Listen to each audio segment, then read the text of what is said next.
অবস্থা।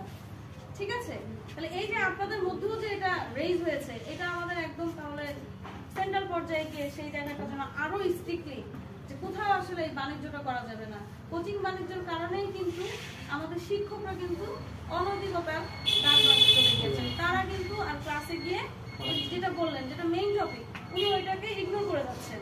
উনি চিন্তা করছেন এইটা শেখার জন্য তো সে আমার কাছে আসবে, আমি তাহলে 500, 1000 বা 3000 টাকা পাবো, আমার ইনকাম হবে, তাহলে আমি কেন ক্লাসে দেবো? কিন্তু উনার মোরালিটি যে উনাকে যে আমরা এই যে বেতন দিয়ে, উনি যে এই যে সরকারি চাকরি বলি বা বেসরকারি যেটাই বলি, উনি তো এই শিক্ষাগত পেশায় আসবেন দেখেই তো ওনাকে এখানে নিয়ে আসা হয়েছে। এবং ওনার কাজই তো যে এই টিচিং এর যে লার্নিংটা, এই লেসনটা বাচ্চাদেরকে বা আপনাদের যারা ক্লাসে করাবেন, এই মোরালিটি জায়গা থেকে আমরা চলে গিয়েছি। তা আমিও আপনাদের সাথে একমত যে আপনারাও যে এটা ভেবেছেন যে শিক্ষায় যে কোচিং বাণিজ্য, এটা একেবারে নিরসন করে দেবে, কোনোভাবেই এই কোচিং বাণিজ্য রাখা যাবে না। কিন্তু এইটা একটা রেইজ তুলতে হবে, এইভাবে আইন থাকতে শুধু হবে না, মাঝে মাঝে প্রয়োগ থাকতে হবে। এই প্রয়োগটা করার জন্য মাঝে মাঝে সামাজিক আন্দোলনের প্রয়োজন হয়। সোশ্যাল মুভমেন্ট না হলে